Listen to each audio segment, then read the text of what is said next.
Hello and welcome to this special edition of Talk Time. My guest today is the Chief Minister of Meghalaya, Mr. Conrad Sangma, who is also the National President of the National People's Party. He has been having a very hectic election campaign, now a little bit free, but at the end of the day just returned from Varanasi, where he was present at the nomination filing of Prime Minister Narendra Modi. Conrad Sangma, once again, welcome. Thank you so much. Talk Time. How has the campaign been? Because you were all over the place, heli-hopping from one place to another, pushing for your own candidate apart from common candidates during elections. I think, of course, elections are always hectic, and it is always never easy, I should say. And I think as political leaders, we need to always remember that the moment we start taking things easy, that's when things start going wrong. So I think we have worked very hard, and we're hoping for good results. And this election, like all elections, has been very hectic for us. Right. But let's hope and see. We'll have to wait for the 23rd. All of us are waiting. The whole country is waiting, actually. You see, now many people are saying that, it is not the Congress, but the NPP, which has emerged as the main challenger to the BJP, at least in the Northeast. But you are still you are very much a part of the NDA. And you seem to be enjoying this whole contradiction. No, I think there is no real contradiction as such, because what we have been saying from day one is that, number one, we are part of the NDA. And we have been part of the NDA from my late father's time. So it's nothing new that we are part of NDA. But I think what is very important to know, that even being part of the coalition, there are stands and there are ideologies that we believe in and which we are not ready to compromise with. And I think it's only fair that in any coalition that these kind of differences will be there. Otherwise, we would be part of the same party. So therefore, I think it depends on how one looks at the whole thing. Yeah. But we are really clear on our fact that we are part of the coalition for the governance. We are ensuring that we are there in 3 states with them, and then we hope to expand our party into other parts of the Northeast also. But as I said, when the time and situation comes for us to ensure that we stand up for a reason, for a cause, we never shy away from that. Right. But you agree that your party is today replacing the Congress as the main challenger to an emerging party like the BJP, which has also been successfully established governments in Tripura and Assam. I think the way I'm looking at the political scenario in the Northeast right now is that the national parties have always been there, and they will be there in any kind of a political situation. We are really providing a different platform out here. We are telling people that here is a party that is right in between the national and the regional parties. And here we are looking at a party that is going to provide a platform for the entire Northeast. So I think we are not really looking at, it's a completely new dimension, you could say, that we're looking at. Yeah. And I think the people of the Northeast are really, attracted by that, I should say. And they see a very strong reason to support a party that supports the cause of the Northeast. And there has not been any political party in the past that has really focused on the issues that are very specific to the Northeast. True. You see, if you look at the national national canvas, the time of one-party rule seems to be absolutely over. Today, the BJP has alliances all over the country. You are also one of them, NPP. Now, my question is, in the Northeast, if we take the Northeast into consideration, do you think the national parties henceforth will be able to survive on its own? And the allegation on the national parties is that, okay, if you are here today in the Northeast, it is because you have been successfully piggybacking on one regional party or the other. No, I think it's of course very difficult to read national scenario, and really things change based on the situation that the country faces, the kind of leadership that is there in respective political parties. So I think it's very relative, I should say. But yes, in general, people of the country now, are very specific to their regions, and you're seeing a lot of people realizing that policies that are made at the national level don't really always apply to the respective regions. So something that might be very important and a policy that might be effective in South India may not be that effective in Northeast India, or may need to be tweaked accordingly. So I think that kind of a realization is coming with the people, and therefore the demand and the desire to have more representation of the region is coming. Because India is actually a continent masquerading as a nation. It's like so huge. I mean, 500 plus princely states were brought together to form this nation. So this is only expected. That is the point you are making. Yeah, it is expected, and it is what it's moving towards, and there's nothing wrong in that. There's nothing wrong in that, and I think the political scenario and political leaders must realize that that these are the kind of aspirations of the people, and this is the kind of diversity that we have, and therefore, in the unity of the nation and the sovereignty of the nation, there can be diversity, and we need to have multiple systems and political parties to be able to meet those aspirations. Absolutely. And as I was saying in the introduction, one day Conrad is in Varanasi amongst few selected national leaders in that room by the side of the BJP mascot and Prime Minister Narendra Modi, who is there to file his nomination. Very next day, you are in Shillong saying that you are ready to fight the BJP. The people, how do you like to explain this to the people? Because people might be a little bit confused. I thought I'll take your response on that. You see, I have been very clear, as I said, from day one, that for the sake of the governance and to ensure that a government is there, whether it's in the Northeast, and to ensure that development goes forward, any political party, we are looking at coalitions to form the government. And that's happened everywhere in the past also. So there's nothing new about that. And we have seen that in the past, the NDA government has done a lot when it comes to the Northeast. We have seen the Prime Minister being very, very focused, I should say, on issues and development related to Northeast. He has pushed his ministers and his cabinet colleagues to ensure that they give that required time and attention to the Northeast. I myself, as a Chief Minister, have experienced that in the past 1 year. We have seen huge amount of development projects that have come into my state. So these are plus things which I think the people should know, that the NDA government is development-oriented, the NDA government is Northeast-oriented, but in the middle of that, since you asked me that why I was there and I'm back here, is that... Coming back here and said that you are ready to fight the BJP. Because that's the fact. The fact is that if it is necessary, and if there is anything that goes against the interest of our people, the NPP will stand up like it did in the past and will ensure that we raise our voice. This is a democracy. And therefore, it's not necessary that I will agree to everything that the coalition says. We will agree when we have to agree, and we will disagree also when we have to disagree. So that is very, very, very, very clear. You are in no way willing to compromise on the ideals and principles of the NPP. Absolutely. That's clear. And for the interest of the Northeast in general. If there's anything that goes against I have a lot of other questions to ask, but since we are discussing this, were you surprised, Conrad, this time that the BJP at the last moment decided to fill the candidate against your party in Tura, and when you have put up a common candidate as MDA candidate, where the BJP is also a part, you put up the UDP member as your candidate in Shillong seat, then BJP decides to contest the Shillong seat as well. So that means, technically speaking, NDA had two candidates in both Shillong and Tura, total. Yeah, that's it's happened in the past also, Wasbir. Now, if you look at in Manipur election, we fought against BJP in Manipur election. We fought against BJP in the Nagaland election, and obviously we fought against them in the Meghalaya election. So there is no harm in fighting elections. No harm, but in the process, your rival might scrape through. That is also there. Who knows? That is part of politics.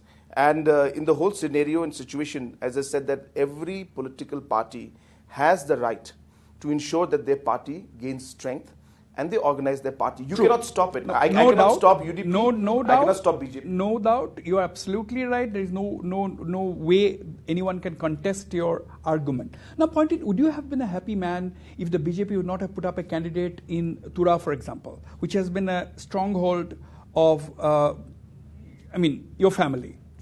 I think, as I said, it really is a decision that was totally the BJP's decision. We decided to contest against them in Arunachal and in Assam and in outer Manipur which maybe did not go down too well with them. Yeah. And maybe they decided that, well, we'll also contest. So I think it's only fair. And whether I'm happy or not, doesn't make a difference. We have to ultimately fight, and we have our particular people there, we have our vote bank there, and we need to ensure that we keep our vote bank intact. But the Congress decision to fill Dr. Mukul Sangma, a heavyweight as far as the party is concerned, he has been your immediate predecessor in the government here. So did that really come as a surprise to you? Of course, the Congress would have definitely fielded a candidate, but did you ever think that it would be Mukul Sangma? Well, or it doesn't matter? No, number one, it's not that it doesn't matter. I mean, all said and done that Dr. Mukul Sangma is the former chief minister. So obviously when he contested, looking at the overall scenario, we were quite, I should say, surprised in one way, because it was really a huge risk for him, not really for anybody. So, but we were up for the challenge. He contested, which is fine. It does not really make a difference at the grassroots level. The people who have been with us and who have voted for us in the past in the MP election will once again vote for us in this election. So it didn't make a difference.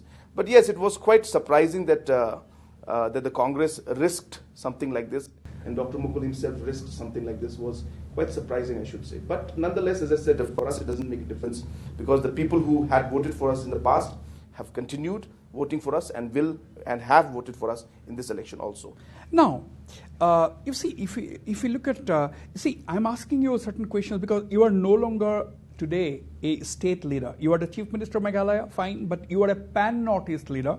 You are taken note of, you and your party is taken note of by the whole country today, because you are emerging as a political party that has spread its tentacles around the Northeast, and perhaps sooner than later you might even have a presence outside. You already have some kind of a presence, but you might consolidate on that. But my question is, Conrad, you see, BJP did not give tickets to 8 sitting MLAs in Arunachal Pradesh. That included 2 ministers.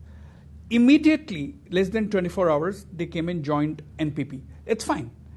But my question is not that. My question is, what about political ideologies today? Does it mean that everyone doing politics has to get a ticket, has to contest? Are you looking at this? What does it reflect on the quality of politics? What about ideology? What about the expectations of the people? They have voted you on a particular symbol and principle one day. The very next day, you are denied ticket and you join another party. What's going on? I mean, people would definitely like to seek an answer on this. Yeah, I think, Wasbir, what you're asking is actually a very, very important, in fact, I think, question, and a question that every citizen should ask.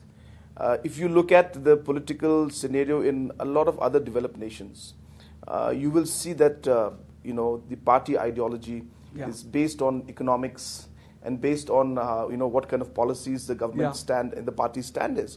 And that's how, people support a political party.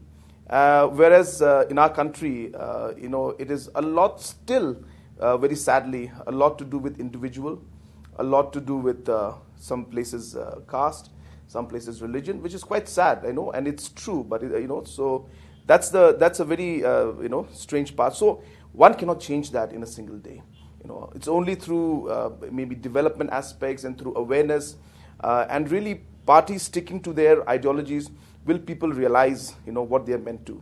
So I think now you're slowly seeing that kind of a sense coming in. There are political parties that are emerging with specific ideologies, with specific policies when it comes to, a region or an area or a particular stand on economics. And I think people will slowly start connecting with those ideologies. So yes, you're right. These kind of things still happen. That's simply because the politics in India is still a lot to do with individuals, a lot to do with some places religion, some places caste. So I think that kind of a system is there, and it cannot be changed. I mean, how are you coping with all this? Because people have a lot of expectations from a leader like you, because, you have exposures to the West, you had the best of education, you are an MBA from the Imperial College in London, you were educated at the Wharton Business School, you had the best of education here, considering where you come from. Now, my first question is, were you prepared to plunge headlong into the hurly-burly of politics, one, or was it a natural for you because considering that your father, the legendary Mr. Purno Sangma, was such a tall leader from the Northeast? Was it expected of you? Did you ever think of doing something else? After all, and then having indulged, plunged headlong, are you happy with what is going on around you? I'm not talking about just I want your broad picture of what is going on in the country. No, I think, of My course, first question. Yeah, we have asked many questions in that. But I always was attracted, I should say, to public service. And seeing my father, when I was growing up, seeing him dealing with people, talking to them, helping them, I think that attracted me a lot to politics. And I started off by simply following him at a very young age. I was 12 years old or 13 years old when I started campaigning with him and moving around. Yeah. In fact, maybe my first speech I gave was when I was 12 years old. So that's how back, this goes.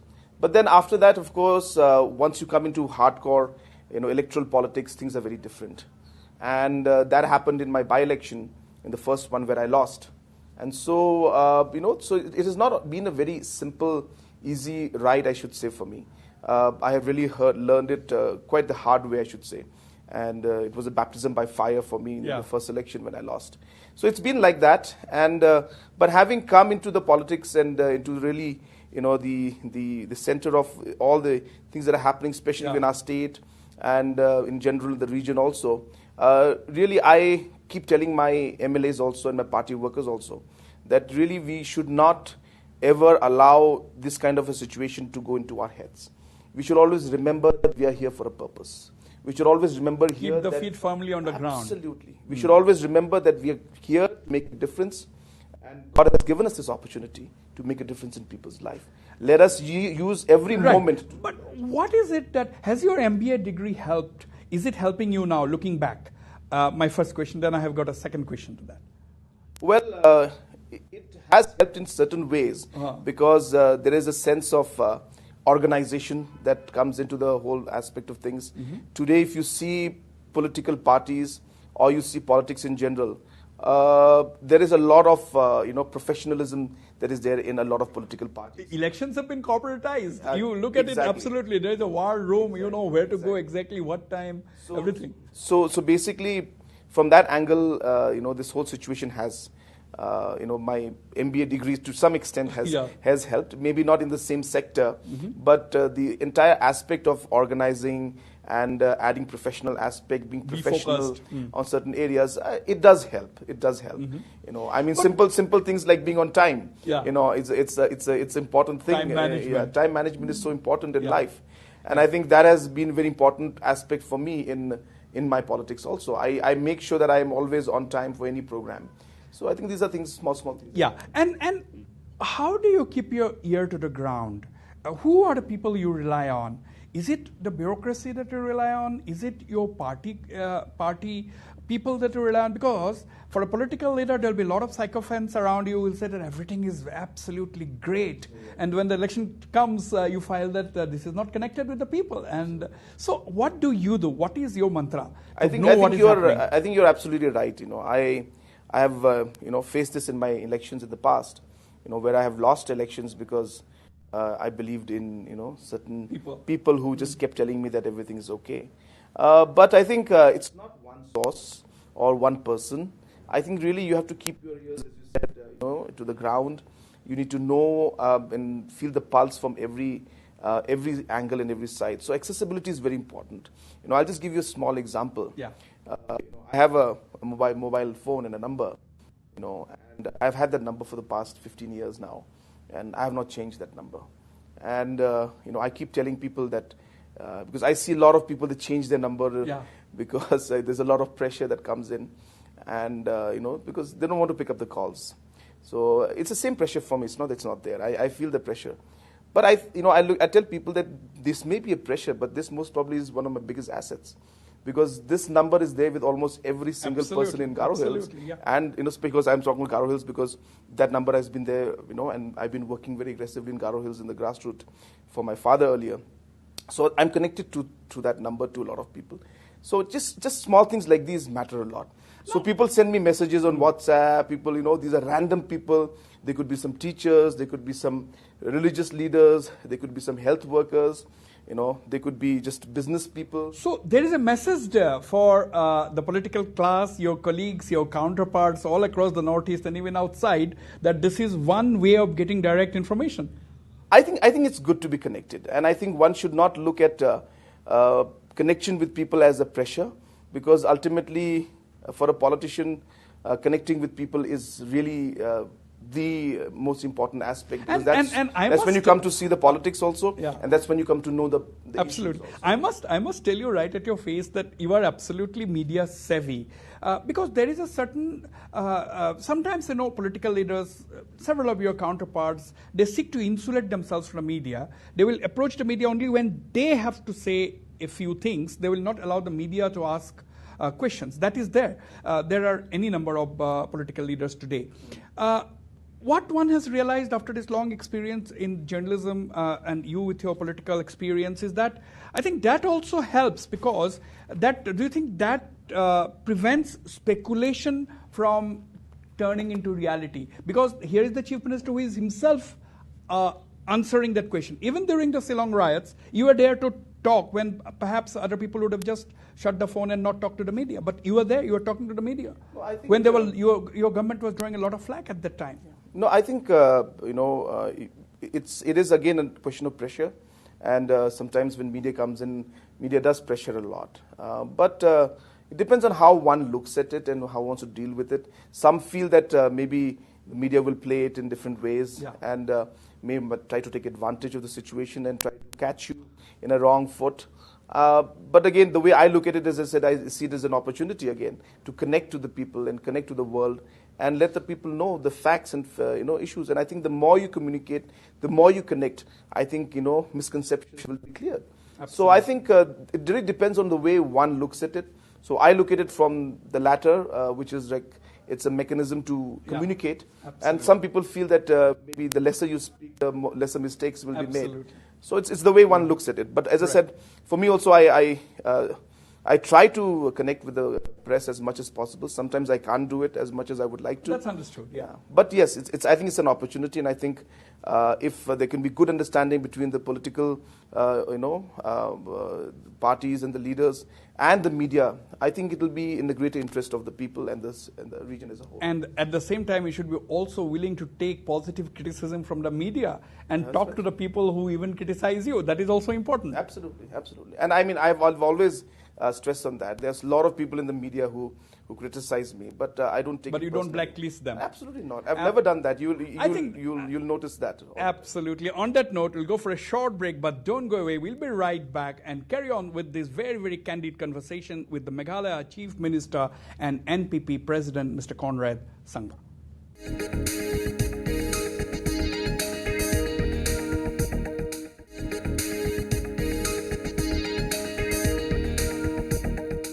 Welcome back. I'm in conversation with the Meghalaya Chief Minister and NPP President, Mr. Conrad Sangma. Conrad, how do you look at election 2019? What does it mean? What does this election mean for the Northeast?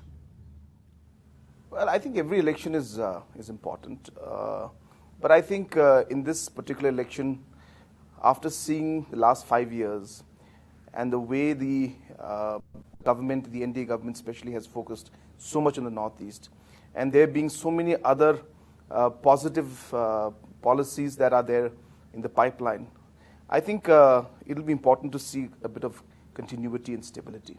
And I think if we see the continuity that is there right now in terms of the current dispensation, I think it will be a very positive thing for the entire Northeast. Mm-hmm. I, for one, knowing the policies and the programs and the kind of ideas that are going to be implemented in the coming years, I think it will be a very important election for the Northeast. You will see a huge change, because it's not just for the Northeast. I think it's for the whole country.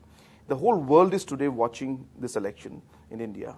And if the stability comes in this election, and if the government continues and the people of India give another convincing mandate to Mr. Narendra Modi, I think it will send a very positive signal throughout the world And I think it will be a very important phase for the country where we'll see a huge economic boom in the nation. And I think automatically that means the Northeast also will be affected. Now, it's a very important election for us. Right. Now, a lot of people don't seek or don't want to give Northeast that kind of importance because we send only 25 MPs to Parliament. But is it not a fact that these 25 MPs represent a very, very strategic frontier that shares borders with 5 foreign countries and also represent more than 300 ethnic groups and communities?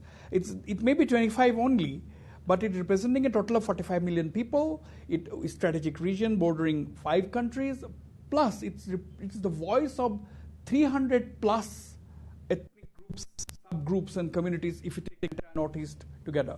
You're speaking like an NPP person right now. Because that's exactly what we've been saying. Maybe I'm having a rub-off effect because I'm with the NPP leader. That's exactly what we have been saying. And that's exactly our point, that we are such a strategic and important area for the country. And having 25 MPs is not a small number. It's a huge number. It's as big as Telangana has got 25 MPs. So, I'm sorry, Andhra, Simandhra. Yeah. So you're looking at a very strategic, very diverse, a very important region, and yet the kind of importance that has not been given in the past is exactly what NPP is trying to and tell the people, that it is only when we combine together and come on a common platform, maybe Delhi will start listening to us more, and that is exactly a point. And but as I said, having said that, in the past we have seen some improvement in the kind of things that are happening. But I think there's a lot more to be desired. This region can add so much more to the nation. Right. When you say that is the reason we want these MPs to come together in a common platform, are you talking about NPP coming together under the banner of NPP? I say NPP because NPP is a party that's specific to the Northeast. Now, today there are other political parties that normally, the region normally comes under those banners, and those are the national parties. Yeah. The problem with the national parties is when there is a national agenda which goes against the interests of the Northeast, what happens then? And that is where you will see that even the MPs of those political parties are forced to listen to Delhi. And that is the reason why it is very important that the Northeast must have its own identity and its own political party that will always stand up for its people. And that's the reason why we have brought our party, and that is what is, as I said, it's adding a new dimension to the political scenario in the Northeast. Now, would it be too utopian a thought? Everybody, you're saying that NPP is the party that can give a platform to the people of the Northeast.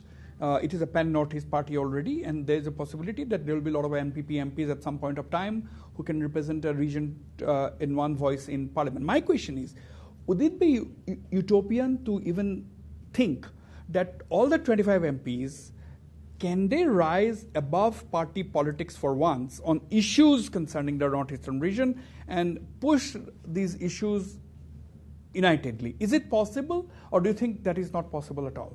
No, there has been attempts in the past. Absolutely. But it didn't click. Absolutely. So it's not that it is not possible, but as you said correctly, that there have been instances in the past where there have been efforts to do that, but it has not really, bear the results that were desired.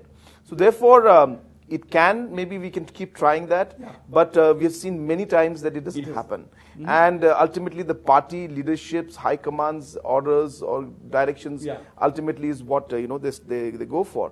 So therefore, it looks like it's going towards a direction or a trajectory where a regional party that is pan-Northeast needs to come up to be able to really bring out and fight for the issues that concern the Northeast. Mm-hmm. And Another perception is that MPs from the Northeast, one cannot generalize, one should not generalize, because we have very, very big political stalwarts who have been very, very vocal. Your father, Mr. Sangma, was, for example, the Speaker of the Lok Sabha. It's no mean task for the region. It's a big thing for the Northeast. But my question is, there's a perception that MPs from Northeast hardly speak in Parliament, barring exceptions, of course. So they just keep quiet, finish their tenure, and once you are sent off as an MP, you don't look back. You can contribute so much by speaking both within and outside Parliament, but you don't do that. Is it because of language problem? Then the counter argument, oh, there are people from South who speak in their own language, so that cannot be an excuse. How do you look at it? Or is it something wrong in our candidate selection? No, I think again I go back. Again, I am not here to blame any political party. But again, it is ultimately the political parties that decide on who should speak within the party. So you do have a lot of MPs from the BJP. You do have the MPs from the Congress. But it is the party that decides who should speak and who should not speak. And in those situations, the Northeast people normally don't come into the picture. And I think, again, coming back to the same point, that is why it is so necessary and important that we have our own identity. And again, as I said, we are pushing the NPP in that direction. So it is a lot to do with the political parties, a bit to do with the individual candidates. If the candidates they really want, they can always, push. And as I said, it's not just the parliament, but outside the parliament also they could move around. And a lot of MPs do that. I'm not trying to undermine anybody. There are a lot of MPs who move around, who really work for the constituency, for the region.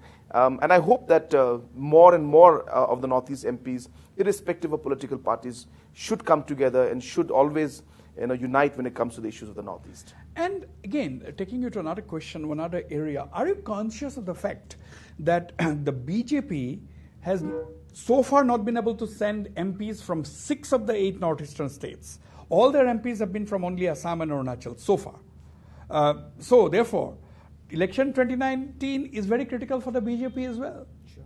Because they have already captured power in Assam, Tripura, they're part of the government they're leading the government in Manipur. Your party is also there. They're also part of the government in Nagaland and so on. Everywhere they have also spread their tentacle, but so far they have not been able to send MPs from 6 of the 8 northeastern states. Sure. So, you agree that it's a critical election for It is BJP? absolutely. And, but having the governments in other states now, I think they have a better chance.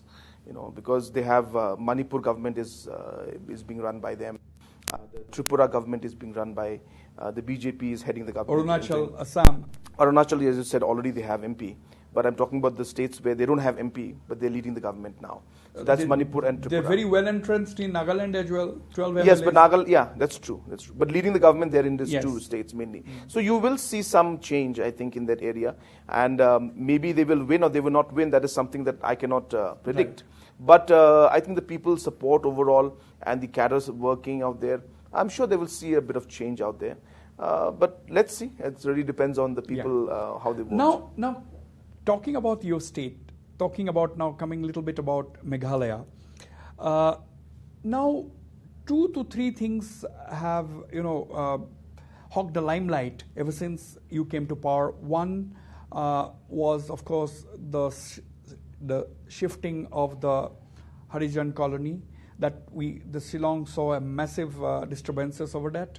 Second was that coal mine disaster, which is a natural disaster, of course. It's not something which was done by your government, was not responsible. But at the end of the day, questions will be asked on you. Why did you not crack down on illegal mining?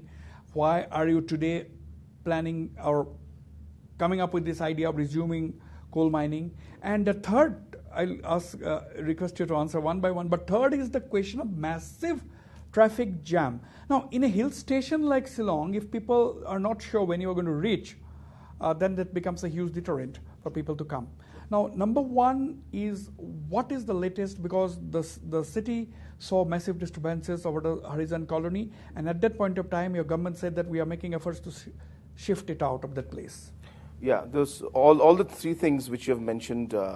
Let me at least put a note out there that these have been things that have been there for a long time. So it is not that it was something that happened in the past 1 year during our government's time, but situations have been building up for a very long time. So it's something that the situation happened at that moment. That's all. But the overall scenario has been building up. Coming to the first issue of the Harijan colony, the sweepers colony that you mentioned, there, in fact, if you recall, we put up a high-powered committee under the chairmanship of the Deputy Chief Minister, and in fact, a lot of work has gone into this. The committee had met a number of times. After a certain point, there were some court orders that came that the committee should not meet for a certain period till the court gives the permission. Yeah. So that, of course, is pending now. But I can tell you, I cannot give much details because it will be incorrect, because committee is still working on things. But I have been in touch with, we had a meeting with the Honorable Deputy Chief Minister just about 2 to 3 weeks back, and we discussed these details about the current status of things. So I can only tell you that it's really made a lot of progress, and we are hopeful. And do you expect an amicable solution? Do you expect a solution that will be acceptable to the stakeholders, all the stakeholders? See, I think I have always believed in this aspect that really, if you look at the big problem, then it looks very complicated. You need to break them down into smaller problems. And I can tell you the committee has successfully been able to break it down into smaller bits. And it may not be possible for us to satisfy every single individual. Otherwise, this problem would have been solved a long time back. But I think majority of the stakeholders, and I'm saying majority means quite a bit of majority of the stakeholders, and the main stakeholders that matter in this, I think we'll be able to find an amicable solution. Now coming to the second point, disaster response. What is the lesson learned, first of all, question number one, out of this Kassan mine tragedy? Now, the local administration took a long time in responding, first of all. They were apparently clueless as to how they should respond. Why did they not alert? That sense of urgency was missing. Later on, of course, things fall in place and massive effort were done to rescue the bodies and miners and so on. What is the lesson learned, one? And two, why are you batting for resumption of coal mining? What will be the safeguards in place and what is the update? See, number one, as I said, this kind of situation that happened, of course, was very unfortunate and really something that we were very sad about, because every life for us is important. Having said that, this had happened once in the past also in South Karo Hills. Yeah. And the NDRF was also called during that time. And I think immediately after a few days of NDRF coming in, they said that it's not possible for them to continue. And they stopped the operations during that period, that time. And so when the situation has happened, which really was unexpected because all these areas, especially after 2014, the mining operations were officially stopped. But there were incidents that were happening in which, in fact, in the last many years, we have records to show that almost 1,000 cases were, put up against different kind of illegal mining activities that were going on. So therefore, it was a surprise for us. But the lesson learned is very simple, that number one, when it comes to these illegal kind of activities that are going on, administration needs to be more alert. So we have, in fact, after all this thing happened, we put up units in the respective districts where the minings are taking place. In some places headed by the DC himself or herself and other mining officials, where they are continuously now checking on different kind of illegal mining activities which are happening or not happening. They are continuously going to the field and finding out, the whole situation. Yeah. Overall, I think we've also ensured that in the future, God forbid this kind of situations were to happen, that now this entire experience has really connected us with the entire stakeholders who are experts in this field. And I think, the government will be in a much better position to deal. Now, what about the... Having said that, I must make this very clear, that from day one, the government and all the officials have been, looking at the situation and realizing how challenging the situation was.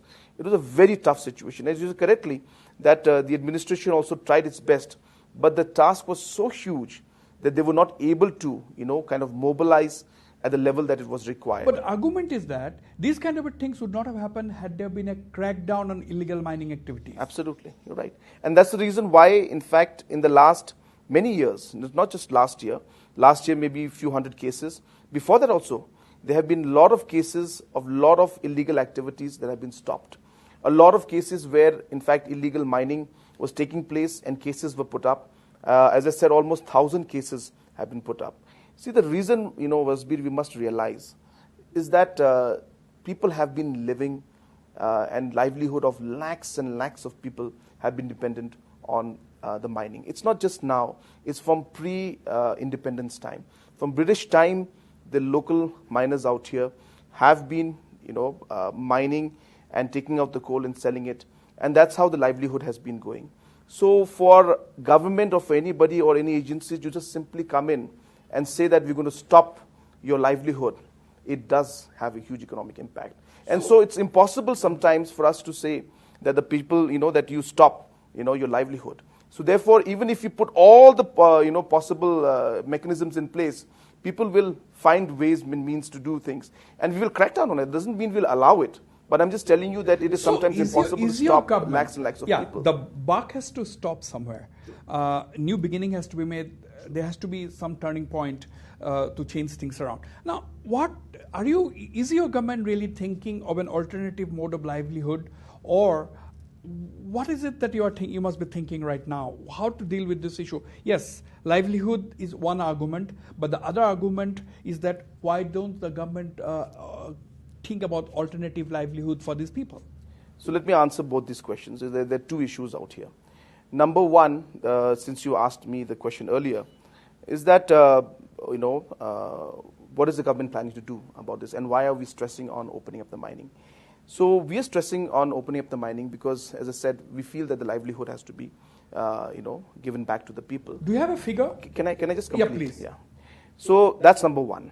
Number two, we have been very, very, clear on our stand that it cannot happen the way it was happening before.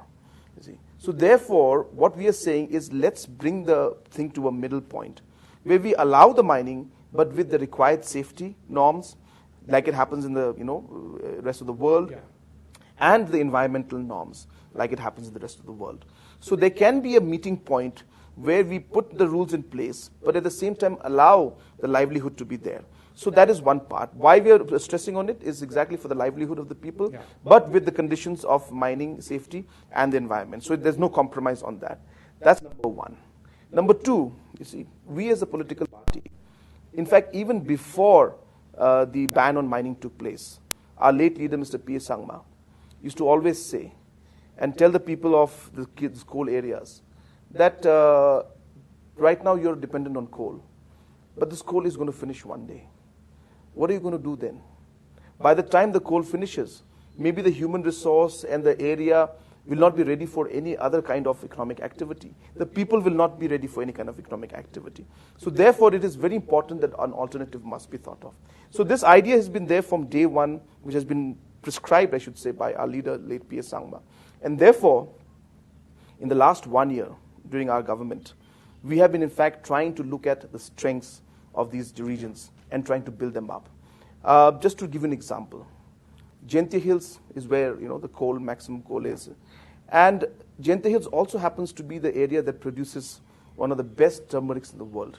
It's called the Lakadong turmeric. Yeah. And, and the strangest part of the Lakadong turmeric is that even if you take the plant and plant it in any other part of the country, it doesn't grow. It grows, but it does not have that curcumin value that it has in Lakadong, in that area in Jaintia Hills. So therefore, my government came out with a mission called Lakadong Mission.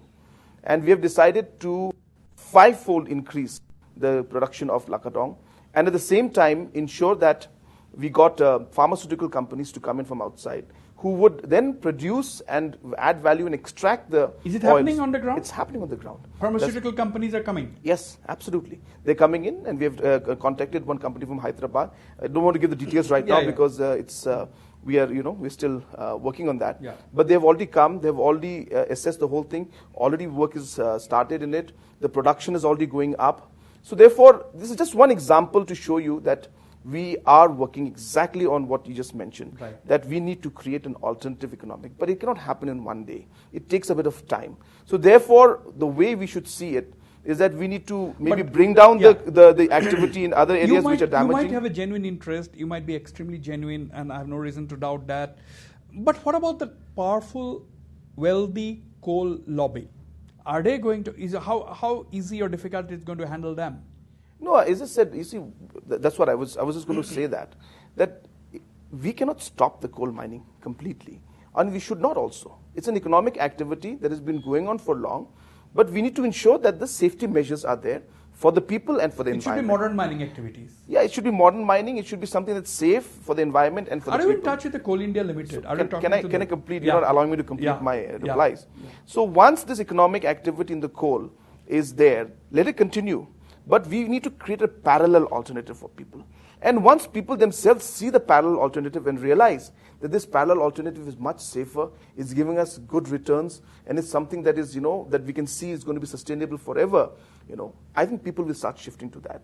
And I'll just add another point to what I was mentioning. So apart from the Lakadong turmeric, we have realized that Jente Hills is very strong in tourism also. So therefore, in the last 1 year, we have in fact many tourism spots that are there in Jente Hills. The government has proposed many sites to be developed, and we are trying to push tourism, and the community-based tourism in Jente Hills is something that is really amazing. You will find the entire village come together and develop the area and ensure that whatever comes out of it is shared by the people. So I think these kind of things are the areas which we are developing for a parallel, and therefore the coal mining is not something that we are saying that should stop immediately, because it cannot. But as you said correctly, we must have alternatives and we must have parallel economies. All conversations have to come to an end. Sure. Now, do you have any estimate of the people engaged, livelihood, when you say in coal mining? How many people could be involved? Their livelihood depends on this coal mining. Do you have a rough figure? Or see, there is direct. No, it's not difficult, but there is direct in that, and there is indirect also. You see, it's not just the coal. The families and the individuals who own the coal mines is one group. Then there are the laborers who work in it is another group. There are the drivers who are there, who are driving the vehicles is another group. There are people who provide the necessary facilities for these people, like food. Do you have a number for all? Most probably even close to touching 3 to 3.5 lakh people 3.5 lakh could be involved and could be dependent on the coal industry as a whole, and even more. I'm telling you a very, very conservative figure. Yeah. So that's the kind of impact that coal industry and the sector has on the state as a whole. Absolutely. Lastly, I want you to tell my viewers, what are you doing about managing the traffic in Shillong? Because that is a key concern. Because you might. The roads are nice from Guwahati to Shillong. The moment you reach Meghalaya, you don't know when you're going to reach your hotel. So, I'm sure this is coming from you personally. Absolutely today. Yeah. No, I think this. In fact, the traffic congestion has been a major issue for us in the past 1 year. I have had multiple meetings at my level, including with the traffic police themselves. So at one point, I called the traffic police people myself and asked them, what can we do? So let me just tell you that basically there are 3-4 aspects to it. Number one, there has to be a short-term kind of immediate result.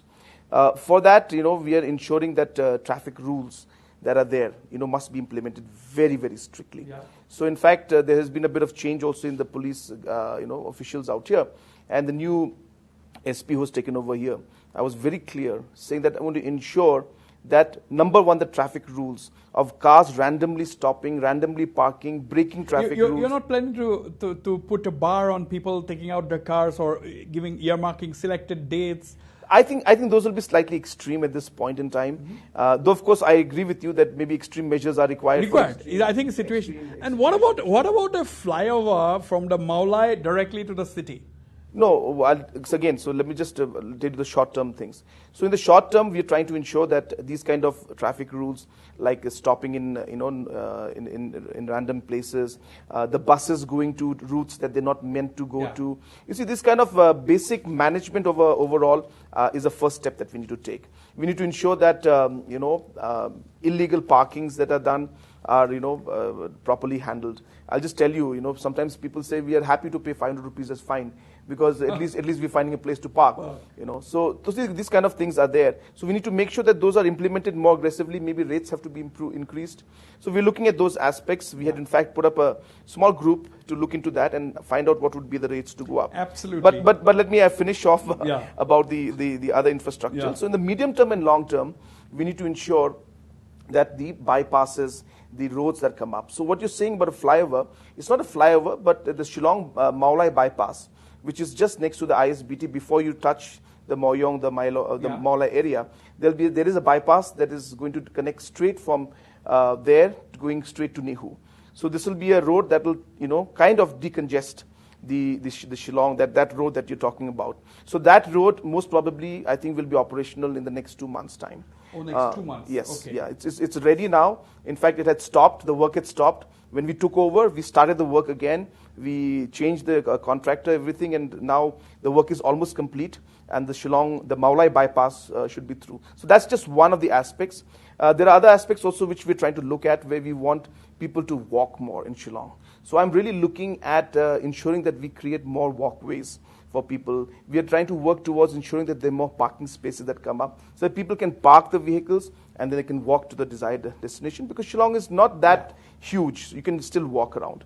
So there are many such measures. I think we need another program to discuss only the traffic congestion. We will have another program to discuss not only traffic, but we'll listen to some songs from you. I'll not force you to do that today. Thank you very much, Conrad, Thank you. for speaking to me.